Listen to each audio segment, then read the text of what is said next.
A new analysis from the Congressional Budget Office is giving Republicans fresh ammunition in the health care fight. In a letter to House Republicans, the CBO confirming that millions have been improperly receiving Obamacare subsidies, including 900,000 non-citizens. Republicans say their One Big Beautiful Bill Act ends those loopholes and even lowers premiums for those who qualify. But Democrats argue the law guts coverage for millions and threatens Americans' safety net. Watch. The big ugly bill has massive cuts to health care, largest in U.S. history. Millions of Americans are now one diagnosis, one broken bone, and one unexpected illness away from financial ruin. Over 15 million Americans are now getting kicked off of health care. On top of that, 24 million Americans who buy their health insurance through the Affordable Care Act will see those costs go up by as much as 75%. Democrats are doing everything in our power to expose the truth about Republicans' cruel agenda that puts Americans' health care at risk and to hold this administration accountable at every turn. House Ways and Means Committee Chairman Congressman Jason Smith joins me now. You requested that CBO response letter. If indeed that the things they're alleging would happen, and I'm not saying that that's true, their numbers, but if that were indeed true, wouldn't that be a problem moving into the midterms next year for the Republicans? Well, the Democrats have not been honest in talking about the changes that was within the big, beautiful bill in regards to Medicaid and requiring work requirements for able-bodied, healthy adults. And so that's why we requested the Congressional Budget Office, that's the official scorekeepers of Congress, to look into it and tell us exactly who will not be receiving those Medicaid benefits based on our changes. And what they found was 48% of the people that would lose their Medicaid are able-bodied, healthy adults with no kids who simply choose not to work or to volunteer 20 hours a week. And 11% of the people are on the program because they're illegal immigrants who should not have been on the program, and 25%, according to the CBO, were fraudsters and people that did not qualify, but for some reason the Democrats allowed them to be on the system. And so when you look at it from that perspective, the Democrats clearly are more favoring illegal immigrants and fraudsters and folks who simply will not comply with the work requirements over lowering premiums for all of them, which CBO said that our changes will in fact lower their health care premiums of people who are on the program. Their messaging is interesting, and I want to ask you about that because you were at the White House this week. You were working with the Trump team on a marketing reboot for the One Big Beautiful Act, looking to rebrand it as the Working Families Tax Cuts Plan. Democrats, like Senate Minority Leader Chuck Schumer, are using this as an opportunity to take to their pulpit of impending doom and disaster. Watch this. They're squirming.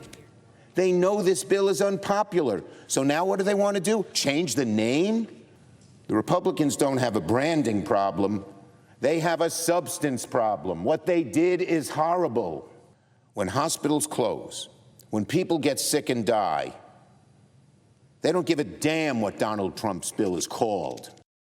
And you know, Chairman, you heard it in the earlier soundbite that I played. They called it the big, ugly bill. So they're giving you a window into how they're going to use this in their messaging, again, heading into the midterms. You know, I would encourage my Democrat colleagues to do something that apparently they don't do a lot in Washington, and that is actually read the bill that was passed, because in that bill, it clearly was about tax relief for working families. No tax on tips, no tax on overtime, tax relief for seniors, increasing the child tax credit to $2,200. You could go line by line. It created a tax incentive for paid family leave, a tax incentive for child care. It created the Trump accounts for new children that are born. These are real changes, real tax cuts for working families, and the Democrats all voted against it. And you know what? They talk about taking away money from hospitals. This bill had $50 billion invested, the single largest investment ever for rural hospitals. That is super important. We call the one big beautiful bill because it has the tax structure, which is the working class tax bill. It has the border security. It has the military, the Golden Dome, the defense security. Plus, it had $1.5 trillion worth of cuts. And it had significant welfare reforms. Well, that's the question, because, when you were home in Missouri for the August recess, how did that go with your constituents? What did you hear from them as you were going out there and talking to them about the Big Beautiful Act and the reasons that there should be support for it because of what it will do for people in your district? What did you hear? You betcha. I went to 24 of my 28 counties that I get to represent in what I refer to as God's country in the 8th Congressional District. And what I heard from every individual, every single individual, was thanking me for passage of the Big Beautiful Bill, the certainty in their tax code. My district is an ag district. 80% of the farm bill was in the Big Beautiful Bill.